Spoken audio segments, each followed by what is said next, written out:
देख रहे हैं इंडार राजकुमार के साथ। दोस्तों, अगर आपके पास भी ऐसी ही कोई कहानियां हैं तो हमारे साथ जरूर शेयर करें। हमारे इंस्टाग्राम आईडी पर, इंस्टाग्राम आईडी है network_33, जिसका लिंक नीचे डिस्क्रिप्शन बॉक्स में दिया गया है। ऐसे ही और वीडियोस के लिए देखें network33। तो चलिए बढ़ते हैं आज की कहानी की ओर। दोस्तों, ये घटना तब की है जब नेहा का नया एडमिशन एक हॉस्टल में हुआ था। नेहा उस हॉस्टल के उस कमरे में हो रही भूता गतिविधियों से बिल्कुल अनजान थी। कमरा नंबर 13 उस हॉस्टल का ये वो कमरा था जिसमें हॉस्टल का कोई भी व्यक्ति उस कमरे में नहीं जाता था। मगर नेहा को अब उस हॉस्टल में रहे लगभग एक हफ्ता बीत चुका था। नेहा हॉस्टल के कमरा नंबर 12 में रह रही थी।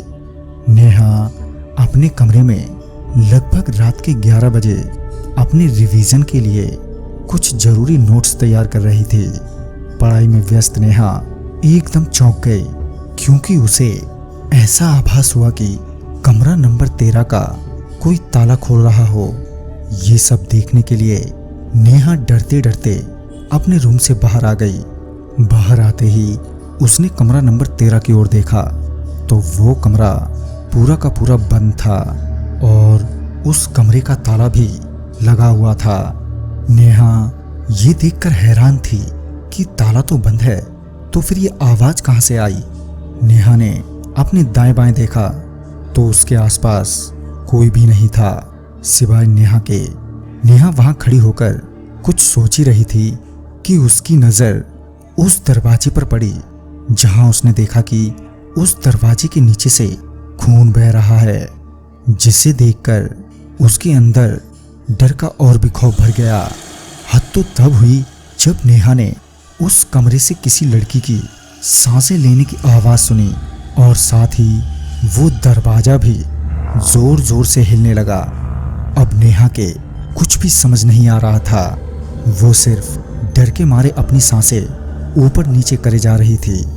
तभी नेहा ने घबराते हुए अपनी लड़खड़ाती हुई जुबान से आवाज दी, कौन है अंदर?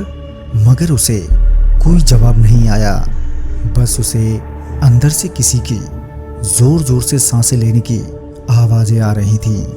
तभी नेहा भागते हुए नीचे वॉचमैन के पास गई और उसने सारी बात उस वॉचमैन को बताई।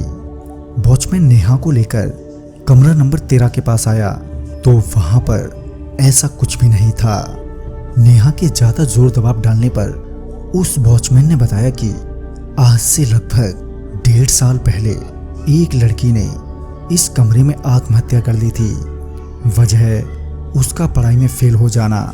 इस बात को वो लड़की बर्दाश्त नहीं कर पाई और उसने आत्महत्या कर ली। और तभी से इस दरवाजे को मंत्रों द्वारा किलवा दिया गया है ताकि उस लड़की की आत्मा बाहर ना आ सके। लेकिन उस लड़की की आत्मा इस कमरे से बाहर आना चाहती है और किसी के दरवाजा खोलने का इंतजार कर रही है। तो दोस्तों, इस कहानी में बस इतना ही। कहानी आपको पसंद आई हो तो लाइक शेयर करें और साथ ही हमें कमेंट बॉक्स में जरूर बताएं। तो मैं आपका दोस्त राजकुमार जल्द ही मिलूंगा आप ही की भेजी हुई एक नई कहानी के साथ। तब तक के लिए बाय एंड टेक केयर।